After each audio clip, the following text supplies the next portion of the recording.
Welcome back to another Teacher Tip Tuesday. I'm Stephanie with Archangel Education and Technology, and this week I am excited to be celebrating Earth Day with all of you.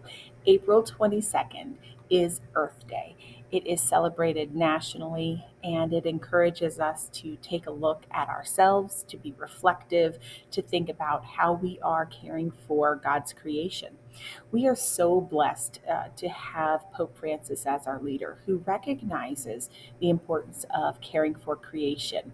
He, in fact, wrote an entire encyclical about the importance of taking care of God's earth. And so I have linked Laudato Si, that encyclical, here. I would encourage you to take a look at it with your students to really examine it.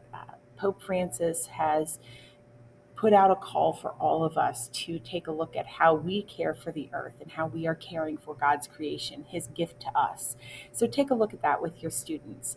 I also have linked PBS Learning Media here. PBS is a phenomenal free tool that you can use, and they have provided a lot of uh, documents that you can use with your students, videos that you can use. They have videos for all age group, elementary, middle, and high school. I would encourage you to, before you show a video to your students, make sure you view it yourself and make sure it's appropriate.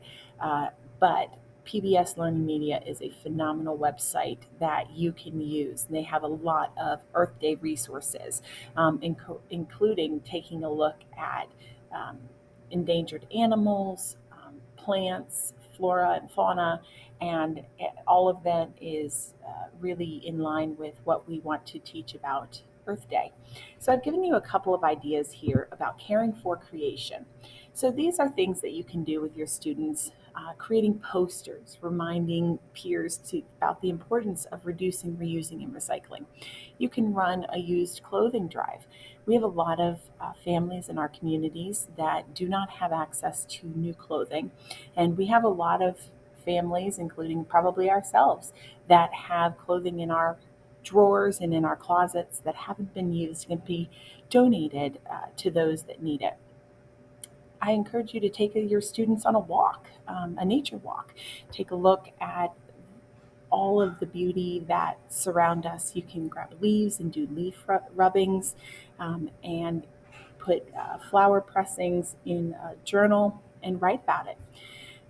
You can create a food waste challenge for the class. See which class in the school creates the least amount of waste for a period of time.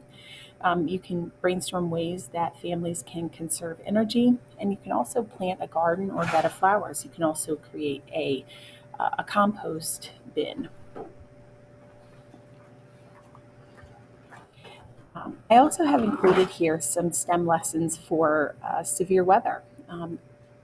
Being on Earth, we all know that severe weather is a part of what we live with day in and day out.